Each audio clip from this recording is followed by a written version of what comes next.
Olá galera, paz do Senhor, é uma alegria estar com vocês aqui no 5º dia do nosso propósito Paixão pela Palavra.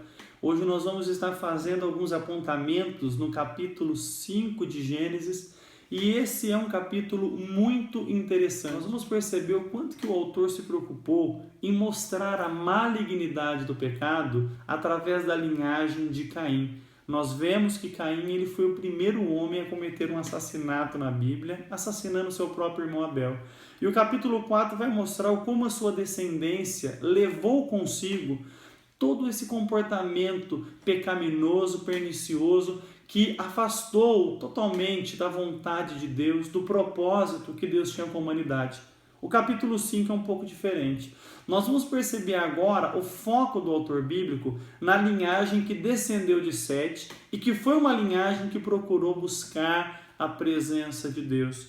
Logo no primeiro versículo, você vai ver uma comparação a respeito de Adão e de Sete. É dito no versículo 1 que Deus criou Adão à sua imagem, à sua semelhança. E nós vamos perceber que Sete foi criado à semelhança de Adão.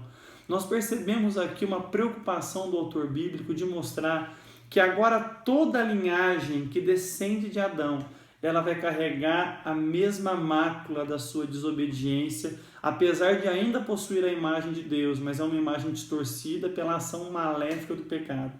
Nós observamos aqui a menção de diversos personagens bíblicos. É interessante, nunca se esqueça ao ler uma genealogia.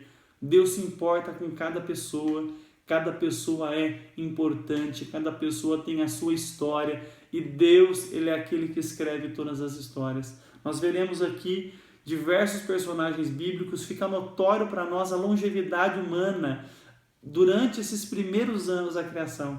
Nós temos aqui personagens vivendo 900 anos, nós temos aqui Matusalém vivendo 969 anos, é o homem mais longevo da Bíblia.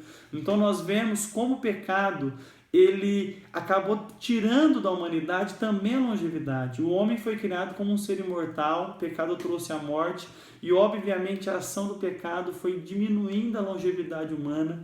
Até que no capítulo 6 nós vamos ler, Deus determinou uma idade limite para a humanidade de 120 anos. Apesar de termos personagens bíblicos que passaram um pouco disso, nós vemos que isso acabou se tornando uma forma de Deus delimitar a malignidade do pecado humano, não deixando que o homem vivesse muito tempo na sua condição de pecador.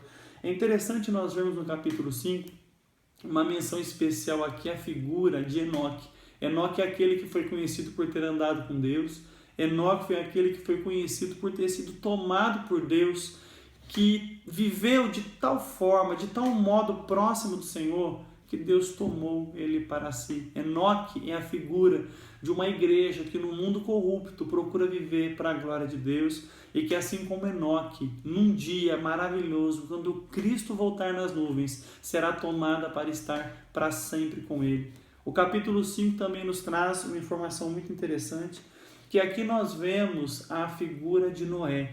Noé surge aqui como aquele que vai trazer consolação à humanidade, aquele que vai trazer um cessar de sofrimento para a humanidade. Por causa do avanço da violência, por causa do avanço do pecado, da malignidade, Deus haveria de determinar um fim para aquela geração pré-diluviana e ele executaria essa obra, executaria esse intento através da figura de Noé. Nós vamos falar um pouco mais sobre ele no capítulo de número 6. Fique ligado, porque no capítulo 6 do Paixão pela Palavra nós teremos uma novidade imperdível. Um último ponto que vale a pena nós observarmos aqui é o contraste entre dois Lameques. Há um Lameque em Gênesis 4 e há um Lameque em Gênesis 5. O Lameque de Gênesis 4 é da linhagem de Caim e ele se lança realmente na malignidade do pecado. Ele tem 2 mulheres, ele assassina ao bel prazer. O Lameque, aqui do capítulo de número 5, ele é diferente, ele é o pai de Noé. E ele antevê no nascimento do filho uma ação poderosa de Deus. Ele vê aqui uma ação soberana de Deus em trazer consolação à humanidade através da figura do seu filho. Então, enquanto o primeiro Lameque zomba de Deus com as suas obras, com a sua vida profana, o segundo vê em Deus a solução definitiva para a humanidade que necessita de graça, que necessita de um Deus soberano e salvador. Que nós andemos no caminho do segundo Lameque, que decide confiar que Deus trará consumação do sofrimento humano, trará consolação de tudo aquilo que afasta a humanidade do bom propósito que Deus tem para ela. Se você curtiu o vídeo, por favor, clique aqui embaixo no joinha, curta esse vídeo, continue firme no nosso propósito. Não se esqueça também de curtir a nossa página no Facebook e de também se inscrever em nosso canal no YouTube. A sua vida vai ser poderosamente transformada pela leitura da Palavra de Deus. Meu nome é Sérgio Fernandes, eu sou seu irmão em Cristo e eu estou na jornada.